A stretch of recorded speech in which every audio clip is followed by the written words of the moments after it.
Hi విను. ఒక పెద్ద పాము ఉందండి. ఆ పాము అడవిలో వెళ్తుండగా ఒక పెద్ద కందిరీగ దాని వీపు పైన కుట్టింది. కుడుతూ ఉండగా దీన్ని ఇదేం చేయలేకపోవడంతో ఇది బాధపడుతుంది. కందిరీగ చాలా గట్టిగా కుడుతుంది. అటువైపు నుంచి ఒక ఎలక వెళ్ళింది. ఎలకని ఈ ఒక పాము సహాయం కోరిందనమాట. నాకు వెనకాల కందిరీగ కుడుతుంది, దయచేసి సహాయపడు అని. అప్పుడు ఎలక అంటది, దీనికి నేను సహాయపడ్డమా? నా ఎంతమంది పిల్లల్ని ఇది తినేసింది, దీనికి ఇప్పుడు నేను సహాయపడగలనా? నేను పడనని చెప్పి ఇది ఒక చిన్న టెక్నిక్ చెప్తుంది.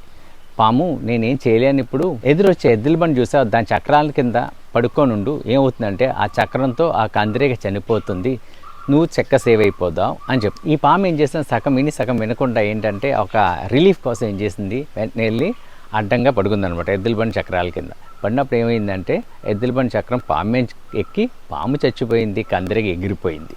మనం కూడా జీవితంలో ఎలా చేస్తూ ఉంటాం. సో ఒకసారి మీరు ఆలోచించండి, మీకు అర్థం నీతి ఏంటో కమెంట్ చేయండి.